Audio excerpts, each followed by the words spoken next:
जागतिक दिनाचे औचित्य साधून दिव्यांगाच्या क्रीडा स्पर्धा दिव्यांगांना ऊर्जा देऊन जाते. वान्मती सी. जिल्हाधिकारी वर्धा यांनी जागतिक दिव्यांग दिनानिमित्त बोलताना म्हटले, जागतिक दिव्यांग दिन आंतरराष्ट्रीय स्तरावर साजरा करण्यात येतो. यामुळे दिव्यांगामध्ये असलेल्या कलागुणांना चालना मिळते.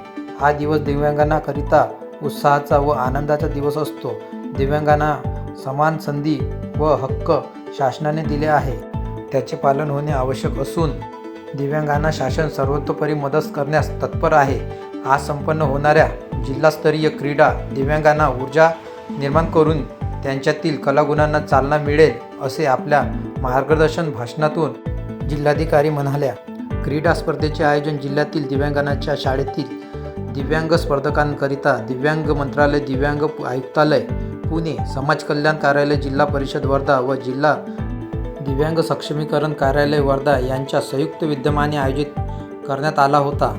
या प्रसंगी क्रीडा स्पर्धेचे उद्घाटन वान्मती सी. जिल्हाधिकारी तसेच पराग सोनम, मुख्याधिकारी अधिकारी, जिल्हा परिषद वर्धा, डॉ. सतीश नागलवाडे, सामान्य रुग्णालय वर्धा, प्रतिभा भागवतकर, जिल्हा दिव्यांग सक्षमीकरण जिल्हाधिकारी, जिल्हा परिषद वर्धा, सोनाली शिंदे, दिव्यांग विभाग सहाय्यक सल्लागार, दिलीप पायरे, सहाय्यक लेखाधिकारी या प्रसंगी उपस्थित होते. या प्रसंगी ध्वजारोहण व मशाल मैदानात फिरविण्यात आली. दिव्यांगांच्या क्रीडा स्पर्धेला हिरवी झेंडी माननीय वान्मती सी. जिल्हाधिकारी यांनी दाखविली व स्पर्धा सुरू करण्यात आल्या. या प्रसंगी कार्यक्रमाची प्रस्ताविका प्रतिभा भागवतकर, जिल्हा सक्षमीकरण अधिकारी यांनी मांडली, तर कार्यक्रमाचे अध्यक्ष पराग सोनम, मुख्याधिकारी अधिकारी, जिल्हा परिषद वर्धा यांनी मार्गदर्शन केले. तसेच डॉ. नागलवडे, सामान्य रुग्णालय वर्धा यांनी सुद्धा मार्गदर्शन केले. या कार्यक्रमाचे संचालन डॉ. नरेंद्रकुमार कांबळे यांनी केले, तर उपस्थितांचे आभार